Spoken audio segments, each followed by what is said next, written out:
Alrighty, here we are on a Wednesday. Welcome into Bengals Breakdown. Once again, I am your host, Stone Shields. Thank you so much for joining us. On today's show, we're going to be looking at some guys that are on the roster bubble. Obviously, training camp is on the horizon. It's approaching rapidly, and we got to evaluate some guys that were on the team last year that might not have a spot on the 53-man roster going into 2024. So we'll dive into that in a second. But first, I want to let you guys know about our July sub battle against our Steelers channel. As you can see, we're a little bit behind here, but we can catch up. We just need to get up to 9,000 subscribers. We're really close right now. I know with this video, we should be able to hit that 9,000 mark. So help us out and subscribe to our channel if you have not done so already. Obviously, our Steelers channel is a lot bigger than our Bengals channel, but that's all right. We will catch them at some point. We're just trying to grow our community here at Bengals Breakdown. So help us out. Hit that sub button at youtube.com/BengalsTV. All right, the first guy we're going to look at that is on the roster bubble for Cincinnati is tight end Tanner Hudson. Now, here's particularly the reason why he is on the bubble. One, they bring in Mike Gesicki in free agency, right? That's a guy that has had some success in the National Football League, particularly with Miami. Things haven't gone as so well for him in New England, but they just had, a dumpster fire type of situation at quarterback in particular.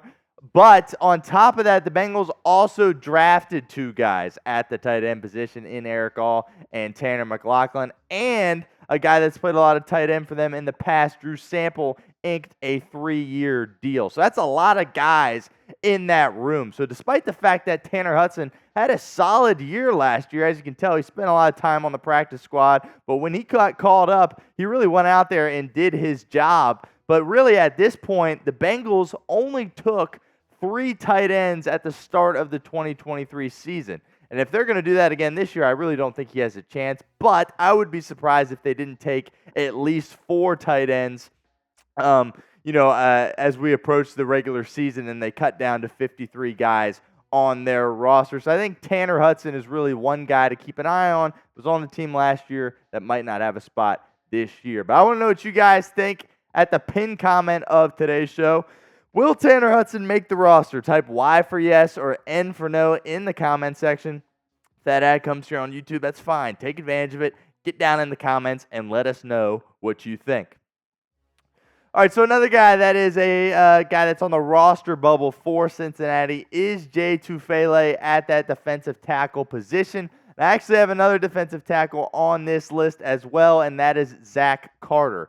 Now, Cincinnati, most teams typically keep 10 guys on their defensive line when you talk about their 53-man rosters. It could flex a little bit with that. Bengals took 10 in 2023, so I think they will do the same in 2024. Now, guys coming in that are going to be competing and taking roster spots for sure. First guy that comes to mind, Chris Jenkins, right out of Michigan, the Bengals' second-round draft pick. They certainly have high hopes for him, and he's going to be a lock to make their roster, as a second-round pick. Also going with McKinley Jackson early on in the 2024 NFL Draft. This is a guy that will certainly make the roster. He showed a lot of good stuff in the SEC, playing at Texas A&M. Had an off game against Alabama, which is a little bit concerning given that, Alabama obviously has got a lot of NFL guys on their team. So some areas with concern there, but he's a big dude, and he 100% will take up a roster spot at that defensive tackle position. When you look at what Tufele did, obviously he didn't get a ton of playing time. The numbers really don't do him justice. I thought he was solid when he was out there, and he had opportunities for Cincinnati, but he's a guy that's really going to have a good training camp and really just continue to have a great offseason if he wants to be able to make that roster and avoid, a practice squad potentially, or just getting outright cut. Zack Carter, I've been tough on Zack Carter on this show, and I will continue to be that way. I haven't seen enough out of him. When you hear Lou Anarumo and the coaches talk about guys on that, defensive front, they talk about a lot of different guys, but they really don't say Zachary Carter's name too much, and that kind of leads me to believe that maybe they too have given up a little hope on Zack Carter. But he's still a young guy, right?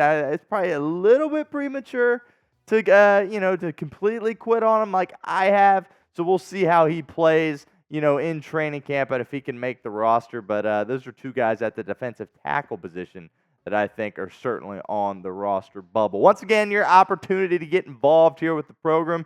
Name a player on the roster bubble. You can name someone that I have already named or throw out a new name out there. Let us know what you think in the comment section of today's show. All right, I think a lot of people saw this one coming, right? Jackson Carman is certainly on the roster bubble for Cincinnati, and I'm kind of surprised he's even made it this long, being on the team for 3 years. Taking him high in the draft out of Clemson, it just really hasn't panned out for the guy, which is unfortunate. Of course, he is a local guy, but taking a look at some of his numbers here, last year, the coaches wouldn't even get him out there on the field.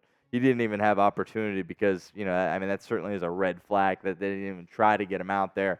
2022, I thought, he was a big part of that win Cincinnati had going to Buffalo in the playoffs and getting the job done. I think when people look back at Jackson Carman's tenure with Cincinnati, that's going to be one bright spot that people think about because that certainly was a great performance that he had in that game against Buffalo and played a big role in why the Bengals were able to win that game. But really, that's kind of the only highlight you have gotten from a guy like Jackson Carman. Again, taking a look at the depth chart right now, once again, the offensive line probably going to take 10 guys, right? Obviously, the 5 faces that you see are locks to make the team, along with Amarius Mims, the Bengals' first-round selection. I think Matt Lee is actually going to be a lock to make this roster, despite the fact the Bengals took him in the 7th round. He could be a guy potentially down the line that you could look at as potentially starting for the Cincinnati Bengals. So Carman's really going to have a good training camp. He might even need to catch a break with someone getting injured if he is going to make this team.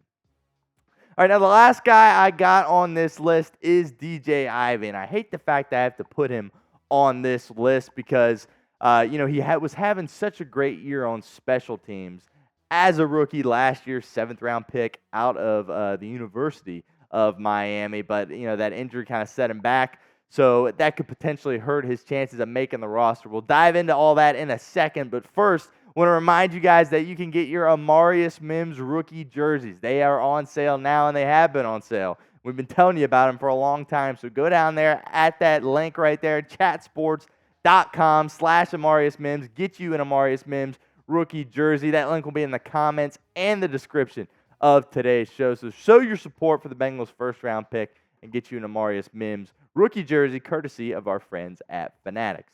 So DJ Ivey, from a cornerback perspective, he certainly was a reserve last year, and he wasn't out there doing much, right?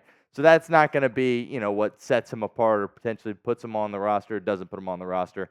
But it's what he did on special teams that was so good. He really carved out a role for Cincinnati on special teams last year. He had a great preseason. He had some pass breakups. And if you remember, Week 14 against the Colts, he actually had a fumble recovery. So that was, a big moment for Cincinnati. But that week after, he suffered that gruesome knee injury against Minnesota, and that's kind of what set him back at that point.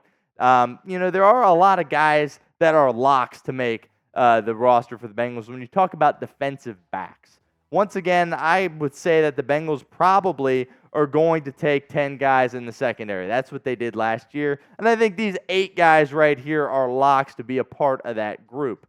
The first couple names there shouldn't surprise you whatsoever. Josh Newton, the Bengals' 5th-round rookie. I've got him on this list. I think he's got a clear-cut path to making the team. So that might be the one aggressive thing that you could go kind of back and forth on. But, I think that list is pretty much set in stone in terms of those 8 guys making it. So that only leaves probably 2 guys to, compete for those final 2 spots, whether that be a corner or a safety. See, some of the guys competing for those spots are going to be guys like Allen George, DJ Ivey, who we just mentioned, and perhaps Lance Robinson as well. Looking over at the safety side of things, Tyson Anderson perhaps going to be competing for that spot. Jordan Battle, I think he was certainly on our defensive backs that we just showed a second ago. Dow, the undrafted free agent. But one guy that we got to focus on a little bit here is Dejon Anthony, who the Bengals selected in the 7th round this past year. And he played his last season of college football at Ole Miss, played at Liberty before that. So it's kind of going to be, I feel like, a competition between him and DJ Ivey, two guys that were picked in the 7th round. Obviously, Ivey 2 years ago and Anthony just now this past offseason. I think they might be competing for that last spot in the secondary as far as the active 53-man roster goes. I think they'll keep the other guy on the practice squad, but to me, it's going to be those two guys competing for that last spot in the secondary. So I want you guys to let me know which 7th-round cornerback you think is going to make the team for Cincinnati. Type I if you think it's going to be DJ Ivey, or type A if you think it's going to be Dejon Anthony.